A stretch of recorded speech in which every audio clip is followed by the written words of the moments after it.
Welcome back to the Armchair Meddler, where I review news videos, usually of a sensational nature, and I give you my opinion. Even though you didn't ask for my opinion, that's what makes me the Armchair Meddler. All right, so it looks like we're going to have a follow-up to a story today. I believe it's the woman who was robbed and body slammed and left paralyzed, or at least partially paralyzed. Let's see what this description says. Arrest made in violent robbery that left Houston woman paralyzed. Okay. So I want to remind you that I have not watched this video beforehand, so I will experience it along with you for the very first time. But before we do that, make sure you're subscribed. Also press that like button. Now let's not delay. Let's get into the video. To a man and woman in custody. Investigators say they confessed to following a woman from a bank, then attacking and robbing her. She was just released from the hospital after suffering a back injury during the assault. Taisha Walker spoke with the woman and is live downtown with the newest information. Taisha. The mother of three says she is shocked but grateful that there are arrests in this case. She also says that she hopes that the male suspect in particular, who's responsible for her injury and for her being in a wheelchair, that he learns his lesson from all of this. Hello? Hey, how you doing? We were just about to sit down with Nung Trong and her children when Houston Police Chief Troy Finner called to notify them of the two arrests he was about to announce in a press conference.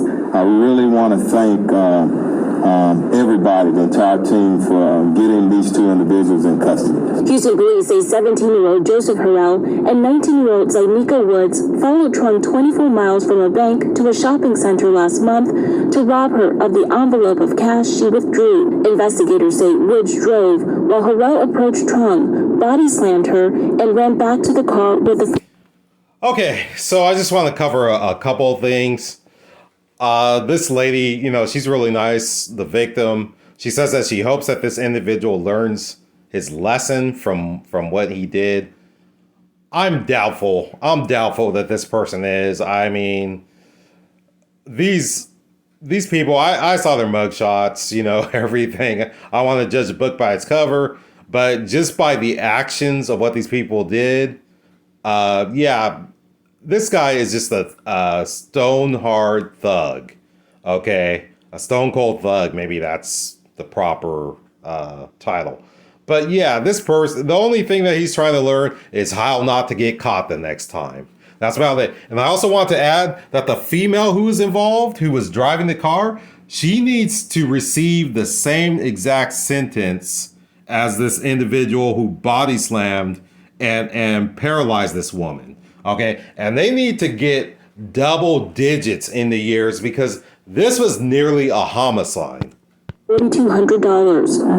What I can do, I really need support from everyone to help me able to walk again. Trung was just released from the hospital yesterday after spending more than a month trying to gain back her mobility after the injury. Doctors say it could be a year or even longer before she can walk again. It's been difficult since she's the only one who's working to provide food and everything. Trung says she's happy Harrell is off the streets.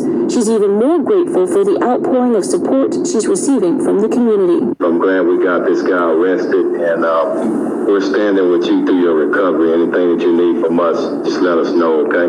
Thank you. Okay, so first things first, what needs to happen is if this individual is convicted, actually both the individuals, like I said, they need to do double digit years in prison.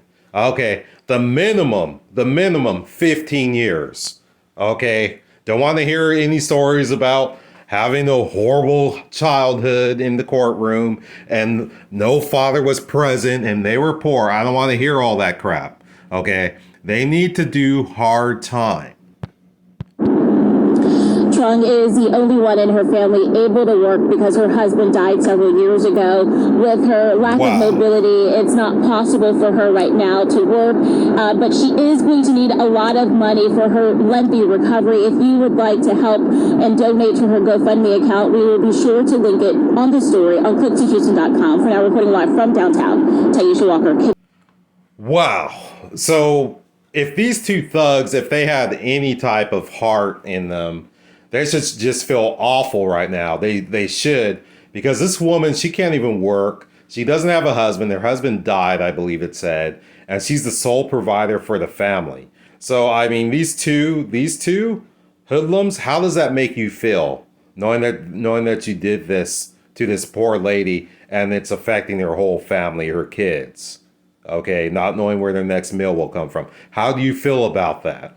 Okay, like I said, when they go to court and if they're convicted, they need to lock them up and throw away the key because they almost took this lady's life away. They definitely took away her livelihood. They took away her legs, possibly for years, is what the medical experts are saying. But man, unbelievable. And I don't care that these two are young. They need to be punished severely for this. This is just disgusting. I mean, just imagine if this was your loved one and this happened to them. Okay? What do these two people, what do they bring to society besides chaos and heartache? I mean, just disgusting. And their parents, their moms, because I know they don't have a dad at home. They shouldn't even be sitting up in the courtroom crying for them and saying, oh, they're good kids. Oh, they never were in trouble before, which I actually doubt that. But I don't want to hear any of that stuff. Lock them up for a very long time. All right, that's enough. I need to stop. I'm very upset right now. But anyhow, I'm the Armchair Meddler. Make sure you're subscribed. Also press that like button.